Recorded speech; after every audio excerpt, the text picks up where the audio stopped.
You're watching BBN Tonight on your official UK sports station, LEX 18. Presented by Central Bank, the official bank of UK athletics. Welcome back to BBN Tonight. We all know that the pandemic has been devastating in 2020. It's no secret, costing lives and livelihoods. And even as a vaccine finally starts distribution, the economic impact will linger for years to come. The voice of the Wildcats, Tom Leach, recently talked to Athletics Director Mitch Barnhart about the implications for Kentucky sports in 2020. The board met and you presented the kind of what the picture looks like as best you can, because there's a lot of things that are far from certain in terms of costs and revenue, right? Well, we're 6 months into our fiscal year, our fiscal year, what you would call our academic calendar year. And it was a good place for us to be able to take a snapshot and be able to say, what does it look like? We knew that coming into football, we had planned a budget in May and June, and we planned it on a certain number of dollars and people in our stands, thinking that we would be able to get our stadium close to full.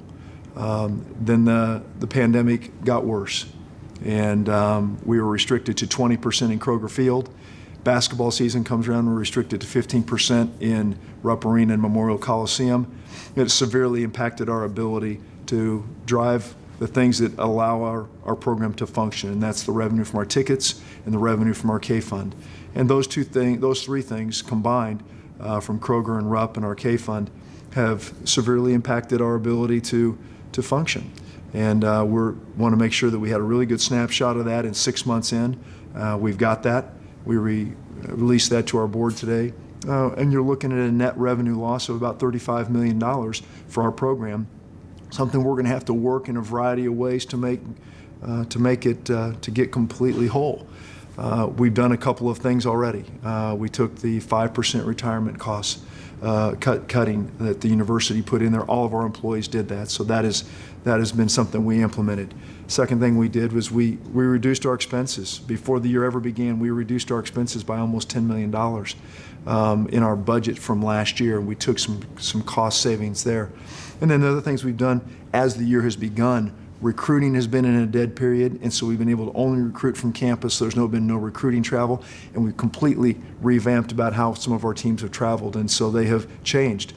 Places where we used to charter or even fly commercially, we're now busing in some ways. And it's been a tax, it's been a challenge to our programs, but they've managed it and they have taken it on like champions, and I appreciate that. So we've made some adjustments. On the other side of that coin is some very significant expenses as it relates to COVID. The testing protocols and all the things that we put in place, Tom, have been really, really a lot for our program, and we're bearing those costs and working to try and get our arms around all those. Between SEC revenues, reducing our expenses, philanthropy, and continuing to find ways to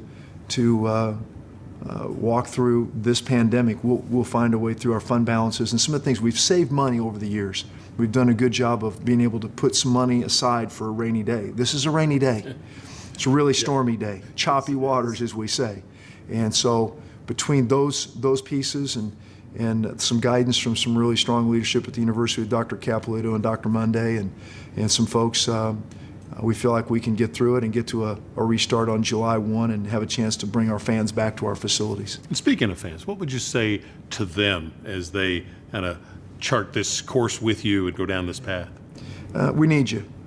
We need you. We need your friendship. We need your support. Our student athletes miss you tremendously. Rupp Arena, Kroger Field, Memorial Coliseum, not the same when there's not thousands of people in there cheering for our fans, for our young people. They do a great job of encouraging. The home field, home court is not the same without our fans. And we've missed them. I hope they have missed the opportunity to be a part of our family. We need them back. In terms of physically need them back, emotionally we need them back, and we need their help. This is our classroom where we teach young people how to adapt and how to be flexible and how to be determined and how to find a way through difficult times. We do that all the time. This has been the most challenging of all of those lessons, and our young people have managed it incredibly well. And I would argue that we've kept them safer, we've kept them healthier, we've put them in a position to be successful, and although it is difficult, really, really, really proud of the way that they have managed it, and it will be a lesson that they will take with them forever. A year unlike any other, and UK's been able to meet the challenges. So, Mitch, we appreciate the time. Happy holidays. Tom, thanks so much. In our next segment on BBN Tonight, 2020 was the year of this is not going according to plan. Exactly. That was quite apparent as we all tried to cope with life on Zoom. See how that unfolded for UK sports after the break.